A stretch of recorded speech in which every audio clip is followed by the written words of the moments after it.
Bien, vamos a seguir con la pregunta 3, que es la ciencia frente al mito. Bueno, pues una de las características de los mitos era que sus afirmaciones eran difícilmente comprobables. Era muy difícil comprobar, por ejemplo, que existía una diosa menor, una ninfa, que se llamaba Eco, y no se podía ver a esa ninfa, o al dios Thor, era difícil de comprobar. Eh, por tanto, la característica fundamental de los mitos es que son difícilmente comprobables. La ciencia, por el contrario, se caracteriza porque sus afirmaciones acerca de los fenómenos pueden ser confirmadas mediante la experiencia, se pueden hacer experimentos, realizar prácticas o mediante el razonamiento. Vamos a ver ahora una lectura importante. Para intentar entender la diferencia entre ciencia y mito, he buscado en la web y he encontrado la siguiente aclaración. En Weblog, Medio Ambiente y Ciencia. Bueno, nos dicen que la ciencia es mirar al mundo, hacerse preguntas y comprobar la respuesta. Ciencia es decir que una bola de 5 centímetros de diámetro de plomo y otra del mismo diámetro, pero de madera, si se suelta al mismo tiempo, en el mismo lugar de la Tierra, llegan al mismo tiempo al suelo. Esto a algún alumno le puede sorprender, que dejemos una bola de madera y otro de hierro, iguales, de igual masa y llegan al mismo tiempo al suelo. Bien, esto es rigurosamente cierto siempre y cuando se desprecie el rozamiento con el aire, ¿vale? El aire frena ambas bolas, lo que pasa es que frena más a la de madera. Pero vamos, despreciando el efecto de rozamiento, esta afirmación es rigurosamente cierta, que dos bolas,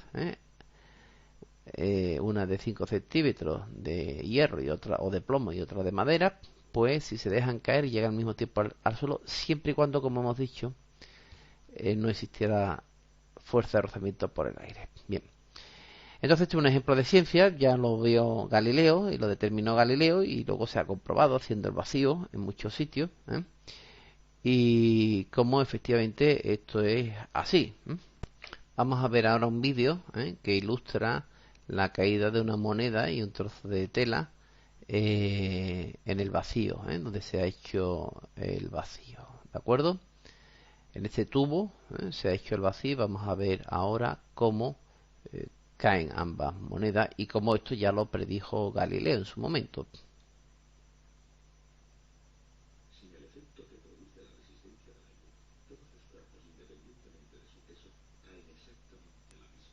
Es decir, en el vacío, sin aire. Estamos viendo esto en el vacío, sin aire. Y observamos cómo caen al mismo tiempo.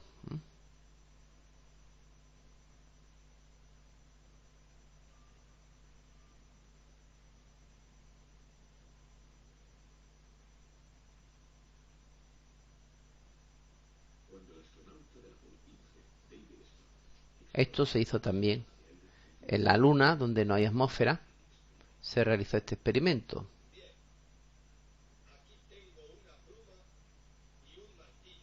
Con una pluma y un martillo.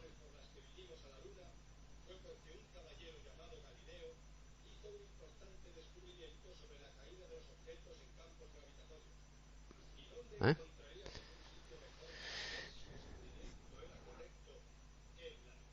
Y se hizo este experimento en la Luna con un martillo y una pluma.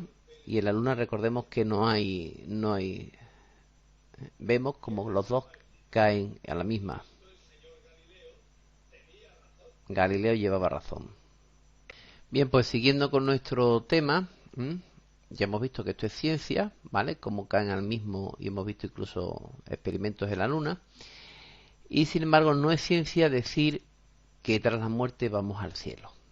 En esta imagen de aquí, de abajo, vemos una ilustración de Gustavo Doré, magnífico ilustrador, donde se recrea el cielo según la obra de la Divina Comedia.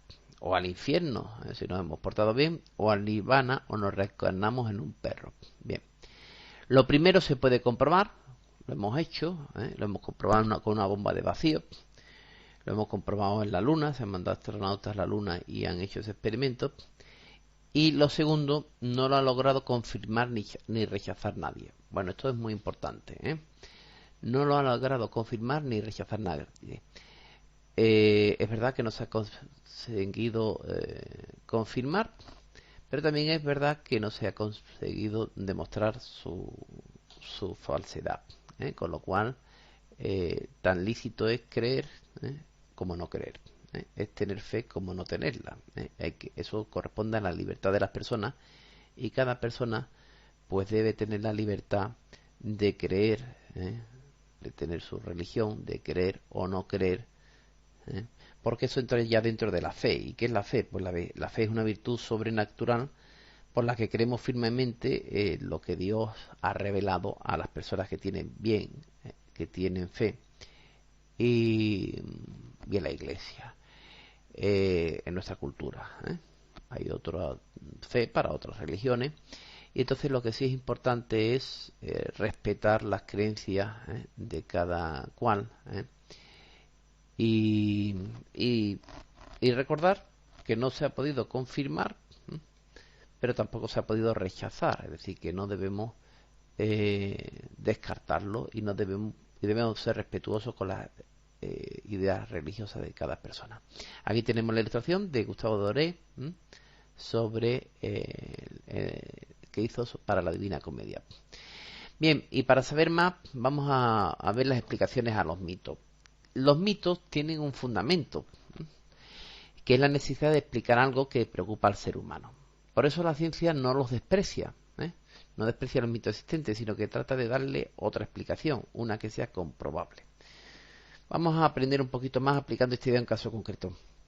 Seguramente habrás oído hablar de vampiros, habrás visto alguna película de vampiros, de Drácula, y es famosa la versión de Bram Stoker llevada muchas veces al cine.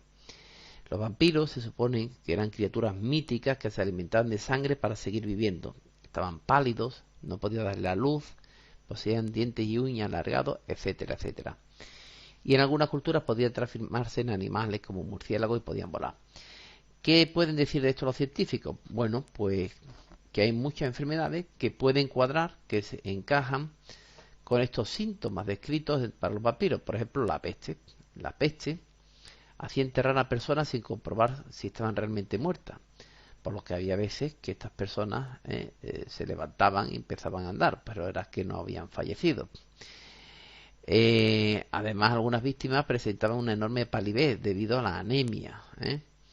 Otra enfermedad que cuadra con algunos síntomas es la rabia, que se transmite por mordedura de animales, entre ellos los murciélagos.